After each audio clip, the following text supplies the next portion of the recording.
আমাদের প্রতিদিনের জীবনে কৃত্রিম বুদ্ধিমত্তা বা এআই এর প্রভাব কতটা বিস্তৃত তা কি কখনো ভেবে দেখেছেন? আমাদের পছন্দের ছবি নির্বাচন থেকে শুরু করে দ্রুততম রুট খুঁজে বের করা, এআই নীরবে আমাদের জীবনকে সহজ ও উন্নত করছে। এখন আসুন আমরা দেখি এআই এর সাম্প্রতিক কিছু অগ্রগতি।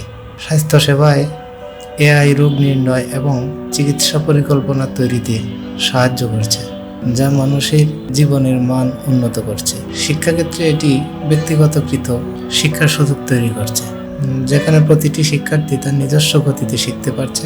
পরিবহন ব্যবস্থায় স্বয়ংক্রিয় গাড়ি এবং স্মার্ট ট্রাফিক ম্যানেজমেন্ট সিস্টেম আমাদের যাত্রাকে আরও সুরক্ষিত এবং দক্ষ করছে। বিশেষত আপনার মতো প্রযুক্তি ও উদ্ভাবনে আগ্রহী তরুণরা এআই এর ভবিষ্যৎ পরিবর্তনের মূল চালিকা শক্তি হতে পারে। এআই নিয়ে শেখা এবং কাজ করার মাধ্যমে আপনি কেবল আপনার নিজের ভবিষ্যতই নয়, বরং সমগ্র সমাজের ভবিষ্যৎও রচনা করতে পারেন। এখনই সময় এআই সম্পর্কে শেখার এবং এর সম্ভাবনাকে কাজে লাগানোর। কৃত্রিম বুদ্ধিমত্তা, আজকের প্রভাব, আগামী দিনের সম্ভাবনা।